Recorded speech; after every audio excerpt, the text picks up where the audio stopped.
this morning about what's he eating? What do you put in his food? How does he get that energy? He is unreal. But it's the ideas he has on his mind. That's exactly what it is. And I was thinking about what I wanted to leave you with, and I was thinking back to that seminar in 2006, and the last day, it was a Sunday, and it was the end of the day, and Bob's saying that there were probably 1,000 people in the room, and he was saying, a lot of you have had good ideas, but most of you are going to leave it right here in the room. And he said, if you don't want to be one of those people, you got to make a what decision? A committed decision. And you can say, I'm committed to doing this. Saying it isn't hard. It's living into it. So, like in that seminar room, when I had 24 hours to think about this proposal that Bob had. And the next day in the seminar, we do have a deal, don't we? It's like, wait a minute. What about all the negotiating?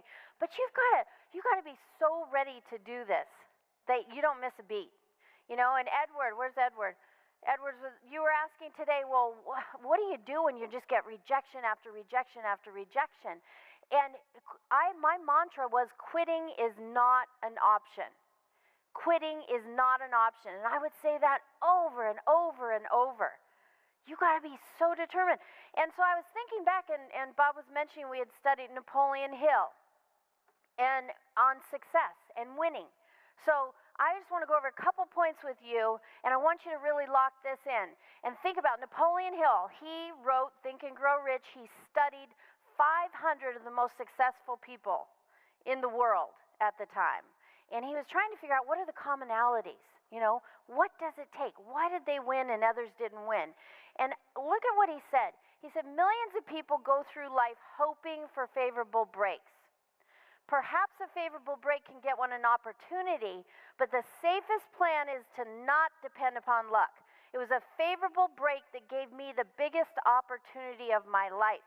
But 25 years of determined effort had to be devoted to the opportunity before it became an asset. So what about breaks? How many of you, if you really put a lie detector on, are looking for some kind of a break? Like we tend to want a break. Oh, if only I'd get a break. If only I'd get a break. Well, when we become aware, we understand we create breaks. We create them. And we don't want to rely on luck. What is luck? Preparation meeting opportunity. So you do what you can. When I was in that seminar, I wanted to create this program with Bob Proctor. I started creating the program. And I did not have, in my mind, the tools to do it, but I got every program. I studied absolutely everything, and I came up with the name, Thinking into Results. I thought that was so perfect. And then I started outlining the modules, and then I started working on the graphics, and I decided what I wanted Bob to fill. I did everything I could. I wasn't looking for a break. What about opportunity? What is an opportunity? If I could just get an opportunity, get an opportunity.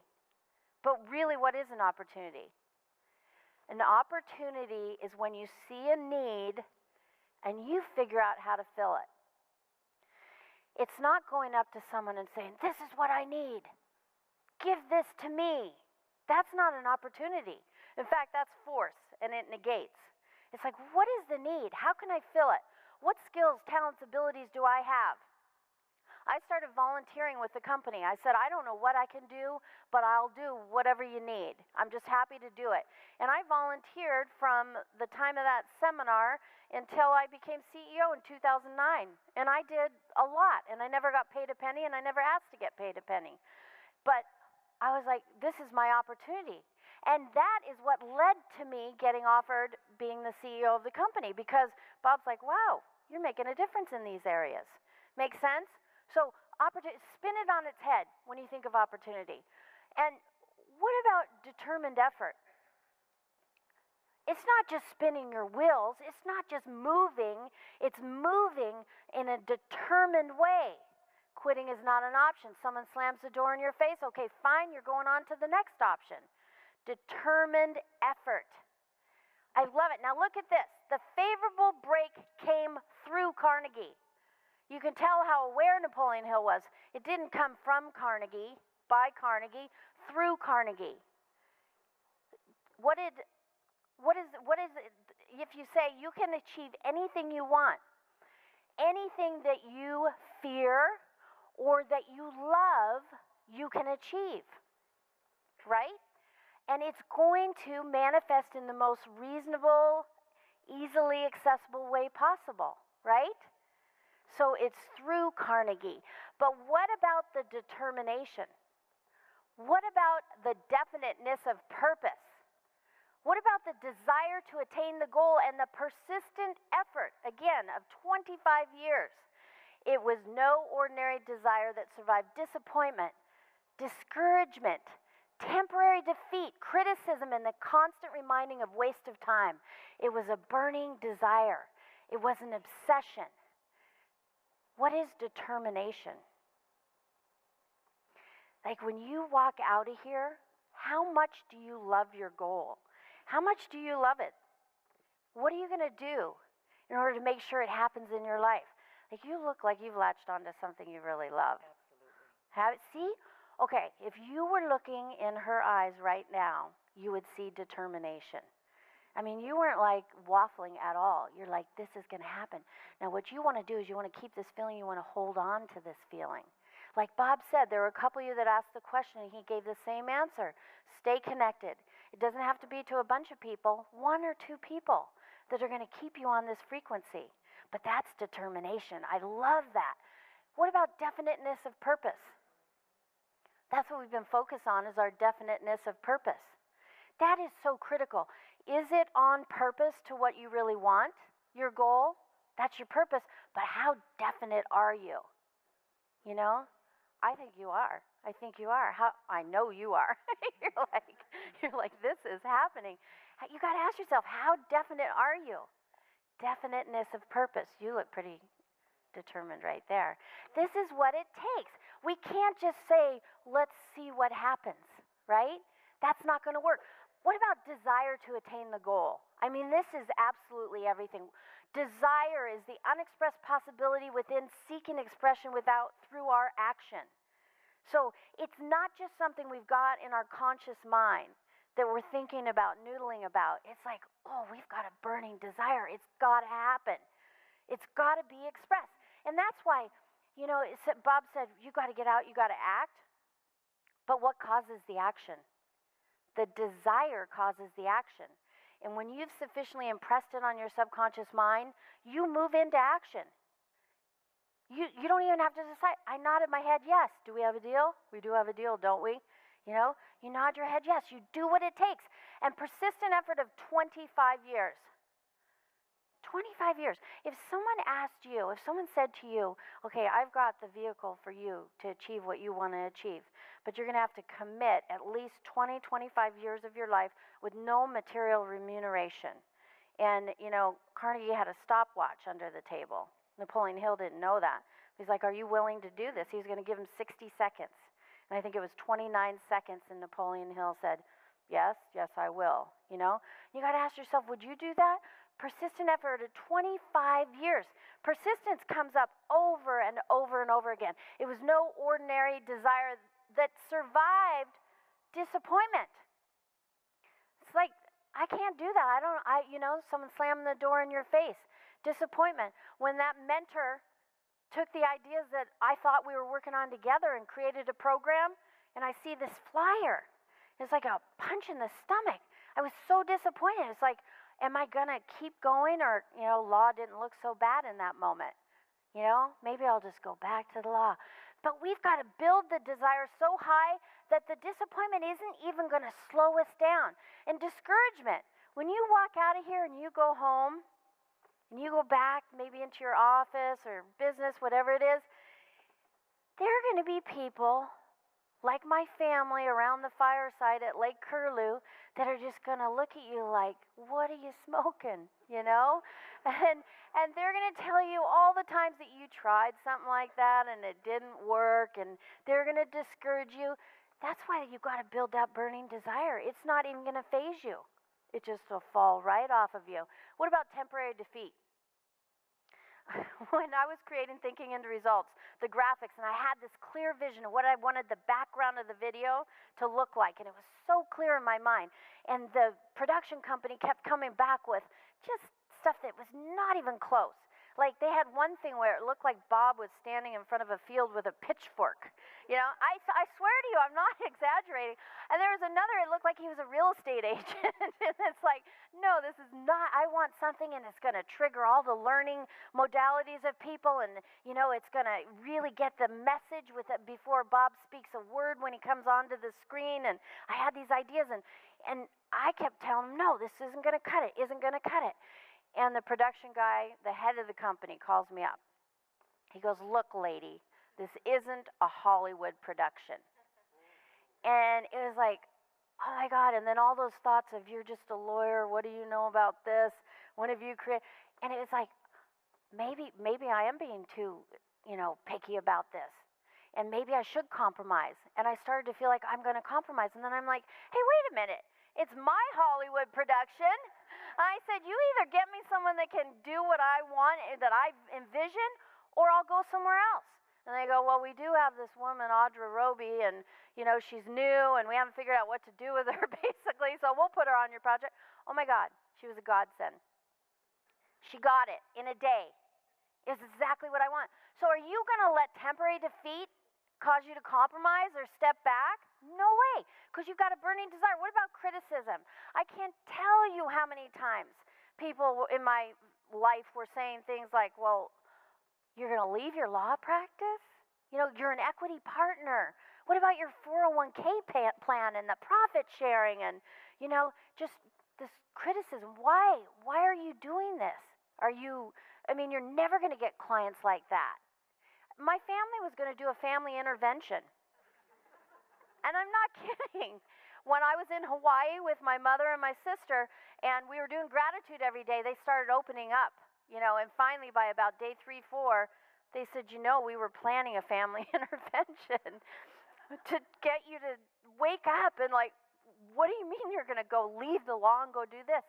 And they said, but wow, it looks like you kind of got things going, you know? So don't listen to the criticism and waste of time. I heard that over and over. Why are you wasting your time? Why are you wasting your time? What's the key here? It was no ordinary desire that's going to survive that. If you don't have a burning desire, those things are going to knock you right off track. And how do you get a burning desire? You may love your idea, but remember, the paradigm is going to try to tell you all the reasons that that's a crazy idea. So it's not a burning desire right away. You've got to build it. You have to nurse it, coax it, and entice it to remain alive and build it. And Napoleon Hill, he says it so beautifully, it becomes a giant of its own. And it nurses and entices and feeds you. But it's got to be a burning desire, an obsession. What's an obsession? It's this persistent, often unreasonable preoccupation with this idea. You got it all the time. And it's unreasonable according to your paradigm. It's unreasonable to everyone in your life that's in harmony with your paradigm. But that is what it takes, an obsession, burning desire. Now, I want you to really lock this on the screen of your mind. Remember the terror barrier? Okay, so the more emotionally involved you are with this why idea, the more you're going to hit the terror barrier. And it's a mind game, but you've got a marvelous mind. You can take control of what's going on in your mind. You can direct it. Your thought is behind everything, and you control and direct your thought. So it's a mind game. You want to master that mind game. And think of this graphic. Bondage. Most people are in bondage. You can be winning big and be in bondage. But there's no growth. Create or disintegrate. If there's no growth, you're disintegrating. Now, secondly, you entertain a why idea, but if you just keep it in your conscious mind, nothing is going to happen. It's not enough. You've got to impress it on your subconscious mind over and over. At that point, you're going to hit that terror barrier, and you're going to want to bounce back to safety because of the worry, doubt, and fear that comes in. You got to say, forget it. No way. I am going to plow through that terror barrier and keep impressing that why idea, and then you can experience freedom. And it's a beautiful thing.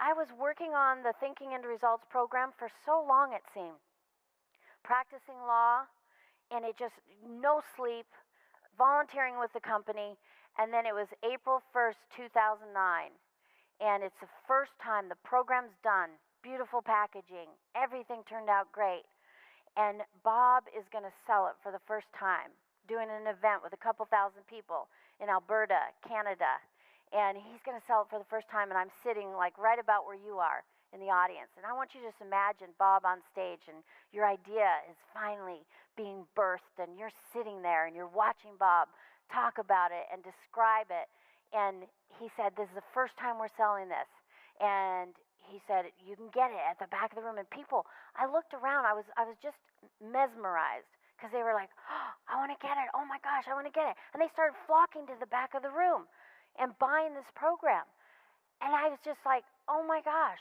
I got so emotional, because it's like all this effort, and there was no evidence, and the next morning, I had a 6 a.m. flight, and I'm at the airport, I'm getting a Starbucks, and my BlackBerry dings, and I have an email, and I printed it out, and I'll read it to you. I laminated it. I'll keep it forever. Whenever something really good happens as you're going for your seagull, and you get like an email, something, print it out, laminate it, go back and look at it over and over. Because this one, it's dated, it's Red Deer, Edmonton, Alberta, April 2nd, 2009. And it's from Bob. He says, Sandy, I watched you sitting there as proud as a new mother, as hundreds of people were buying your program.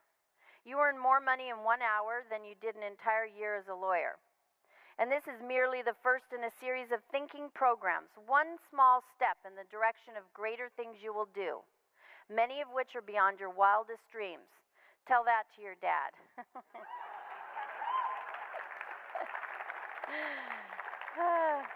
My dad finally came around, and he was really proud. But I still remember standing there and tears streaming down my face, and it shocked me because after being in boardrooms, you know, in executive offices and doing deals for so long, I didn't cry. But I was just so emotional. I had tears streaming down my face, and I wrote Bob back and I said, for some strange reason, I have tears in my eyes. For the longest time, there was absolutely no physical evidence that my dream would manifest. But I did everything I could every day. Listen to that. I did everything I could every day. I was willing to change my thinking and go against the strong current. And now it's just so good. And you know, it doesn't happen by accident. We got to do it. We have to train ourselves. We have to change our thinking. It's a mind game. We have to go through that terror barrier. But the payoff is so wonderful. So when you're doing your visioneering, think of a situation like that can only happen after your dream is manifested. And you feel that, you experience that in your imagination. Let that feed your desire. Turn it into a burning desire and an obsession. And you will look back in a year, 2 years, and you'll just be like, thank God I did that. Now it's just so good. Now I want you to just sit back for a minute and relax for a second. And I just want to share a poem with you before I bring Jean up. And it's such a beautiful, beautiful poem. Really open your heart when you see this. And I want you to just picture like an old, battered violin, okay? And when you see this old battered violin, I want you to picture someone in your life maybe that you feel is just having a rough time. Might even be yourself. And they're just feeling kind of battered themselves. And just think about this. There was an auctioneer. He said, "'Twas battered and scarred, and the auctioneer thought it scarcely worth his while to waste much time on the old violin, but he held it up with a smile. Wouldn't my bidding, good folks," he cried. "Who'll start the bidding for me? $1? $1? Then two? Only two? $2? And who'll make it $3? $3 once, $3 twice, going for $3. But no, from the room far back, a gray-haired man came forward and picked up the bow. Then tightening the loose strings, he played a melody pure and sweet as a caroling angel sings. The music ceased, And the auctioneer, with a voice that was quiet and low, said, "What am I bid for the old violin?" And he held it up with a bow. 1,000? Who will make it 2? 2,000? Who will make it 3? 3,000 once, 3,000 twice. Going and gone, said he. The people cheered, but some of them cried, "We do not quite understand what changed its worth." Swift came the reply, "The touch of the master's hand." And many a man with life out of tune, and battered and scarred with sin, are auctioned cheap to the thoughtless crowd, much like the old violin. A mess of pottage, a glass of wine, a game he travels on. He's going once, he's going twice, he's going and almost gone, but the master comes, and the foolish crowd never can quite understand the worth of a soul and the change that's wrought by the touch of the master's hand. Isn't that beautiful? I love that. I absolutely love that. You know, in fact, Gina's going to go over this bag of goodies with you, but in the bag you have a picture of the violin with the poem on the back. And I framed it. I just framed it because I just love it so much. But you just think of how much not only can you help yourself from everything you've learned this week, but how much can you help everyone in your life? And you do it by being an example, not just by telling them, but by being an example. So I want to congratulate you for being here, for investing the time. Honest to God, you guys were such a phenomenal group, right from the get-go. But do you believe what I said when you walk in on day 1 and then it's only 6 days later? And don't you feel like you're all just completely different people? Yeah, so I want to ask you, when the time comes, are you going to hit send? Jump, develop wings along the way? Okay, you ready? 1, 2, 3. Hit send!